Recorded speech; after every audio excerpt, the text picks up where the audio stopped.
الأنبياء والمرسلين أما بعد فأعوذ بالله من الشيطان الرجيم بسم الله الرحمن الرحيم قال الله تبارك وتعالى في القرآن المجيد والفرقان الحميد لكل أمة أجل فإذا جاء أجلهم لا يستأخرون ساعة ولا يستقدمون صدق الله العظيم وصدق رسوله النبي الأمين المتين المعين المبين الكريم أما بعد اللہ کے آخری نبی محمد عربی ہم سب کی شفاعت کرنے والے پیارے پیارے رسول صلی اللہ تعالی علیہ وسلم پر درود و سلام پڑھنے کی بے شمار فضائل و برکات ہیں۔ ایک معنی میں کہا جائے کہ تمام اذکار کا سردار درود پاک ہے۔ ایک مرتبہ ایک صحابی رسول نے حضور صلی اللہ تعالی علیہ وسلم کی بارگاہ میں آ کے عرض کیا، رسول اللہ اگر میں اپنے اوقات کو 4 حصوں میں ڈیوائیڈ کروں اور ان میں سے ایک حصہ درود پاک پڑھنے کے لیے متعین کر لوں تو یہ کیسا رہے گا؟ تو حضور نے فرمایا بہتر ہے، لیکن اور اگر اضافہ کرو گے تو تمہارے لیے ہی بہتر ہے۔ تو پھر وہ صحابی رسول عرض کرنے لگے، یا رسول اللہ اگر میں ایسا کروں کہ میں اپنے وقت کو 4 حصوں میں ڈیوائیڈ کروں اور اپنے 2 حصے کو میں اپنے درود پاک پڑھنے کے لیے متعین کر لوں تو کیسا رہے گا؟ تو حضور نے فرمایا کہ اور زیادہ کرو گے تو تمہارے لیے بہتر ہے۔ اس طرح صحابہ رسول نے تہائی حصہ، چوتھا حصہ اس طرح کر کے کہا کہ رسول اللہ ایک کام کروں گا کہ مجھے فرائض ادا کرنے کے بعد جتنا وقت ملے گا میں آپ پر درود پاک پڑھنے کے لیے مشغول رہوں گا۔ حضور نے فرمایا کہ تم جتنا درود پڑھو گے تمہارے لیے ہی بہتر ہے۔ اور ابھی ہم جو محفل میں بیٹھے ہیں وہ ہے محفل موت۔ موت ایک ایسی ریئلٹی ہے، ایک ایسی حقیقت ہے جس کا کوئی انکار نہیں کرتا۔ بہت سے لوگوں کو بہت چیزوں کے بہت سے اختلاف ہے، لیکن موت ہی ایسی ریئلٹی ہے کہ جس میں کسی سے کوئی اختلاف نہیں ہے۔ ڈاکٹر بہت کچھ ترقی کر لیے اور کر بھی رہے ہیں، لیکن آج تک موت کی دوا کسی ڈاکٹر نے تیار نہیں کی اور نہ کوئی کر سکتا ہے۔ لیکن ایک بات یہ بھی یاد رکھیں کہ ہر ایک کو مرنا ہے، اور موت کی جو سختی ہے، موت کی جو ہولناکی ہے، موت کی جو کرواہٹ ہے بہت ہی شدید ہے۔ حتیٰ کہ حضرت ابراہیم علیہ السلام جو کہ اللہ پاک کے دوست تھے، خلیل ہیں، اللہ پاک نے ان کے ذریعے بہت سارے کاموں کا آغاز کیا، اللہ پاک نے ان کو بہت سے کاموں میں امتحان بھی لیا، اور اللہ پاک نے انہی کے ذریعے خانہ کعبہ جس کے آج لوگ حج کرتے ہیں، عمرہ کرتے ہیں، انہی کے ذریعے ابتدا کیا۔ تو جب حضرت ابراہیم علیہ السلام دنیا سے ظاہری وصال فرما گئے، دنیا سے ظاہری طور پر کوچ کر گئے، تو اللہ پاک نے فرمایا کہ اے خلیل، اے میرے دوست، اے ابراہیم، اگر تم چاہو تو میں تم کو دوبارہ زندہ کر دوں، اگر تم کو خواہش ہو کہ میں دوبارہ زندہ میں جاؤں میں تم کو دوبارہ زندہ کر دوں گا۔ لیکن ایک اللہ کی نبی کیا کہہ رہے ہیں؟ حضرت ابراہیم علیہ السلام فرماتے ہیں کہ یا اللہ میں دوبارہ دنیا میں جانا نہیں چاہتا۔ اللہ تبارک و تعالیٰ نے پوچھا کیوں؟ کہا کہ یا اللہ میں جب انتقال کیا تو موت کی شدت اتنی شدید تھی، موت کی کرواہٹ اتنی شدید تھی، میں دوبارہ اس ذائقے کو چکھنا نہیں چاہتا۔ بتائیے کون کہہ رہا؟ ایک اللہ کی نبی کہہ رہے کہ یا اللہ موت بہت ہولناک ہے، موت کی کرواہٹ بہت شدید ہے، میں دوبارہ اس کرواہٹ کو، میں دوبارہ اس ذائقے کو چکھنا نہیں چاہتا۔ آپ سوچیں جب ایک اللہ کے نبی یہ کہہ رہے ہیں تو ہم اور آگے سے گنہگار کا عالم کیا ہوگا؟ حتیٰ کہ حدیث پاک میں یہ مفہوم ہے، علماء کرام بزرگان یہ فرمائے ہیں کہ موت کی تکلیف 1000 تلوار کے وار سے بھی زیادہ سخت ہے، موت کینچیوں سے کاٹنے سے بھی زیادہ شدید ہے۔ تو اب کون مسلمان نہیں ہوگا، کون شخص نہیں ہوگا کہ جو یہ نہ چاہے کہ میری موت کے وقت مجھ پر آسانی کیا جائے، کیونکہ دیکھیے اگر حضور صلی اللہ علیہ وسلم کا دیدار ہو جائے، ایک طرف موت آ رہی ہو اور دوسری طرف حضور صلی اللہ علیہ وسلم کا دیدار ہو رہا ہو، تو جب ایک عاشق رسول مسلمان حضور سے محبت کرنے والا، حضور پر درود پڑھنے والا، حضور سے الفت رکھنے والا، حضور پر اپنے اوقات کو درود میں مشغول رکھنے والا جب حضور کا دیدار کرے گا، حضور کی دید سے وہ مشرف ہوگا، حضور کی دید سے وہ مسرور ہوگا، تو اس کو موت کی تکلیف کا احساس ہی نہیں ہوگا۔ کیوں؟ کیونکہ آپ نے سنا ہوگا کہ حضرت یوسف علیہ السلام کو جب مصر کی عورتوں نے دیکھا تو وہ دیکھتے ہوئے اپنی انگلیوں کو کاٹ ڈالی، لیکن ان کو احساس نہیں ہوا۔ لیکن اگر ہم کاٹیں تو ہم احساس ہوگا، ان کو احساس کیوں نہیں؟ کیونکہ وہ حضرت یوسف علیہ السلام کی حسن و جمال کو دیکھنے میں اتنی مشغول ہو گئی تھی کہ ان کو اپنی انگلیاں کاٹ جانے کا یا کٹنے کا احساس ہی نہیں ہوا۔ اسی طرح ایک عاشق رسول اگر موت کے وقت اسے حضور کا دیدار ہو جائے، حضور کی دید میں وہ مشغول ہو، تو اسے موت کا احساس ہی نہیں ہوگا۔ ایک بزرگ رحمۃ اللہ علیہ ہیں، وہ بہت بڑے اللہ کے ولی بھی ہیں اور وہ بہت بڑے مصنف بھی ہیں۔ تو وہ کتابیں لکھتے تھے، تو وہ کہہ رہے ہیں کہ ایک مرتبہ میں مسجد میں بیٹھے ہوئے سوچ رہا تھا کہ میں نے تو بہت ساری کتابیں لکھی، اب میں نیکسٹ جو کتاب ہے وہ کس ٹاپک پہ لکھوں، کس عنوان پہ میں کتاب کو ٹائپ کروں۔ تو وہ کہہ رہے ہیں کہ میں بیٹھے سوچ رہا تھا، تو میرے ذہن میں خیال ہے کہ کیوں نہ اس بار حضور پر درود پڑھنے کے فضائل و برکات کی کتاب لکھی جائے۔ تو وہ سوچ کہنے لگے کہ چلو میں اس بار اسی میں کتاب لکھتا ہوں۔ تو وہ کہہ رہے ہیں کہ میں مسجد میں ہی بیٹھے بیٹھے دیوار سے ٹیک لگائے میں درود پاک کے ٹاپک پہ اپنے ذہن پہ اس موضوع کو دہرا رہا تھا کہ پہلے کیا لکھوں، بعد میں کیا لکھوں، لاسٹ میں کیا لکھوں۔ تو اس طرح کرتے کرتے وہ کہہ رہے ہیں کہ میں سوچ ہی رہا تھا کہ مجھے نیند آ گئی اور میں خواب میں ایک ایسی جگہ پہنچ گیا کہ جہاں ہر طرف سے ویرانی کوئی نہیں ہے، صرف ایک جامع مسجد ہے، اس میں گیٹ پہ کچھ لوگ کھڑے ہو کے باتیں کر رہے ہیں اور اندر کچھ لوگ بیٹھے ہوئے ہیں۔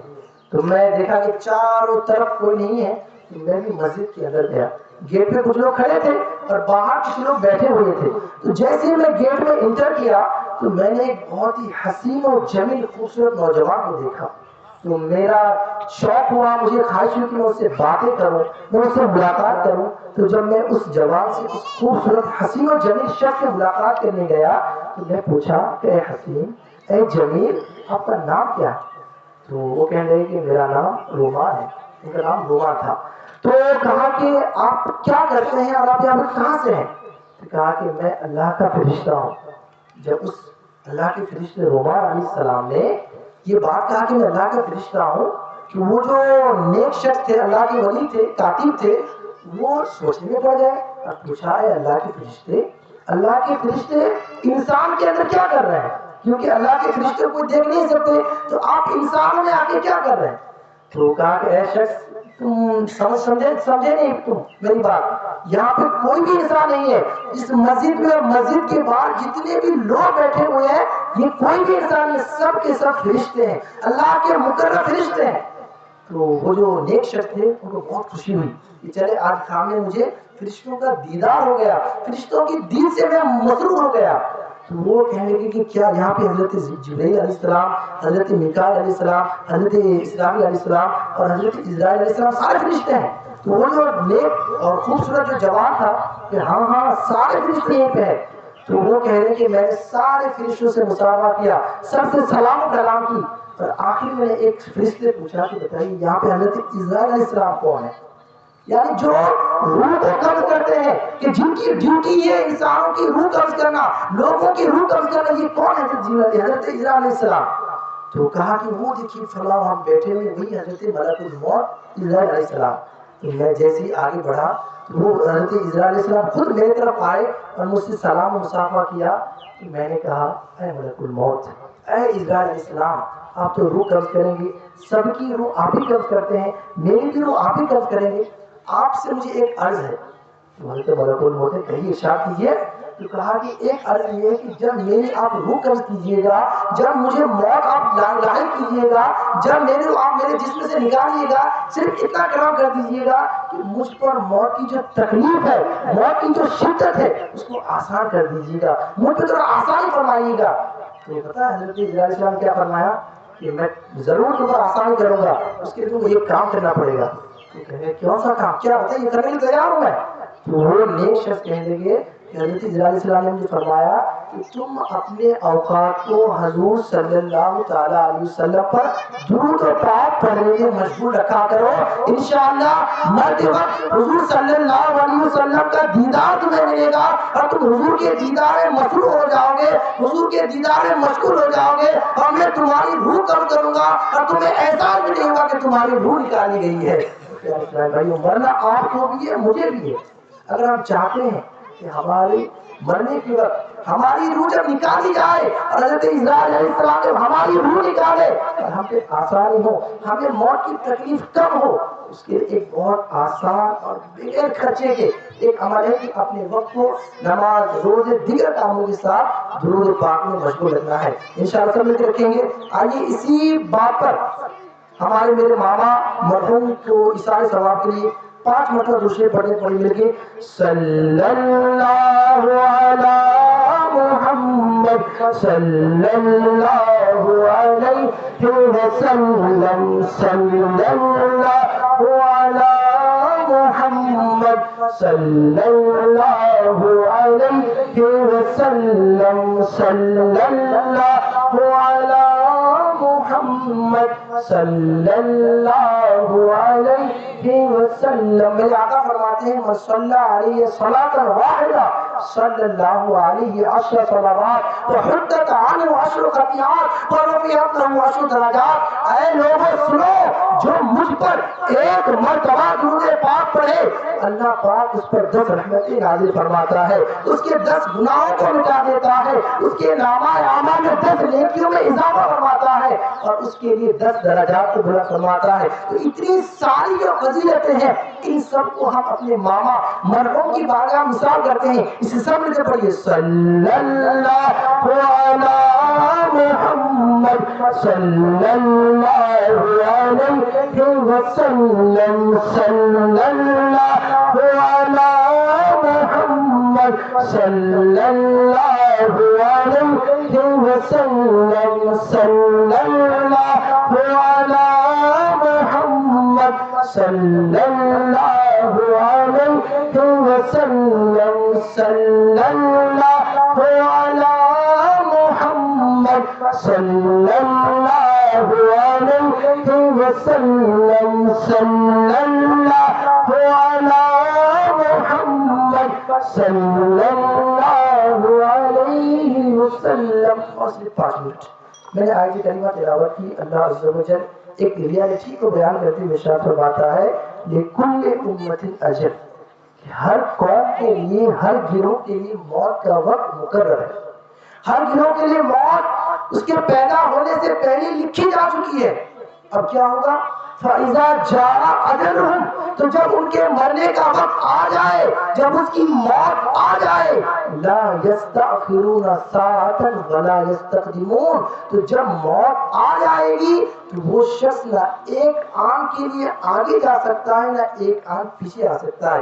یعنی جب موت آ جائے گی تو موت نہ ایک آن پیچھے آئے گی، نہ ایک آن آگے جائے گی۔ اسی کی مناسبت سے تفسیر کی کتابوں میں صرف ایک واقعہ سنیے گا۔ حضرت سلیمان علیہ السلام اللہ پاک کے نبی ہیں اور آپ کو 13 سال کی عمر میں پوری دنیا کی حکومت دے دی گئی تھی۔ دنیا میں سے 4 بادشاہ گزرے ہیں کہ جن کو پوری دنیا کی حکومت دی گئی تھی، ان میں سے ایک حضرت سلیمان علیہ السلام بھی ہے۔ تو حضرت سلیمان علیہ السلام جو اللہ پاک کے نبی ہے، ان کا اور حضرت عزرائیل علیہ السلام کی آپس میں بہت اچھی دوستی تھی۔ حضرت عزرائیل علیہ السلام کا آپس میں آنا جانا لگا رہتا تھا۔ تو ایک مرتبہ حضرت عزرائیل علیہ السلام حضرت سلیمان علیہ السلام کی بارگاہ میں تشریف لائے تو اس وقت حضرت سلیمان علیہ السلام کے پاس اور ایک شخص بیٹھا ہوا تھا جو جوان تھا، خوبصورت تھا دیکھنے میں۔ تو حضرت عزرائیل علیہ السلام اس نوجوان کو بہت ترچھی نظروں کے ساتھ گھور گھور کے، یعنی بہت ہی عجیب نظروں میں دیکھ رہے تھے۔ بہت دیر سے دیکھا آگے بڑھ جائیے۔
دوسرے پر لیجیے اللہم صلی علی سیدنا مولانا محمد بارک وسلم صلو علیہ الصلوۃ والسلام علیک یا رسول اللہ صلی اللہ تعالی علیہ وسلم۔ سے 4 سے 5 منٹ میں اشارت کر رہا ہوں۔ تو میں عرض کر رہا تھا کہ حضرت سلیمان علیہ السلام کے پاس حضرت عزرا علیہ السلام تشریف لائے تو ان کے پاس اور ایک حسین و جمیل نوجوان بیٹھا ہوا تھا۔ تو حضرت عزرا علیہ السلام بہت ہی ترچھی نظروں کے ساتھ گھور گھور کے مطلب عجیب نظروں سے اس نوجوان کو دیکھ رہے تھے۔ تو بہت دیر سے دیکھتے رہے تو کچھ دیر کے بعد حضرت عزرا علیہ السلام واپس باہر تشریف لے گئے۔ تو وہ جو نوجوان پاس میں بیٹھا ہوا تھا وہ کہنے لگے کہ اللہ کے نبی اے سلیمان علیہ السلام کیا ماجرا ہے، یہ کون شخص ہے جو آگے مجھے گھور گھور کے دیکھ رہے تھے؟ تو حضرت سلیمان علیہ السلام نے کہا کہ یہ کوئی انسان نہیں ہے بلکہ یہ موت کے فرشتے حضرت ملک الموت ہے۔ تو وہ نوجوان گھبرا گئے کہ مجھے کیوں دیکھ رہے تھے، مجھے عجیب نظروں سے کیوں دیکھ رہے تھے، مجھے ترچھی نظروں سے کیوں دیکھ رہے تھے؟ تو حضرت سلیمان نے عرض کیا، ارشاد فرمایا کہ ٹھیک ہے الگ بات ہے دیکھ لیے تمہیں، تو اب مجھے کرنا کیا بتاؤ۔ وہ دیکھ لیے چلے گئے، اب مجھے تم کرنا کیا کرنے کا بتاؤ۔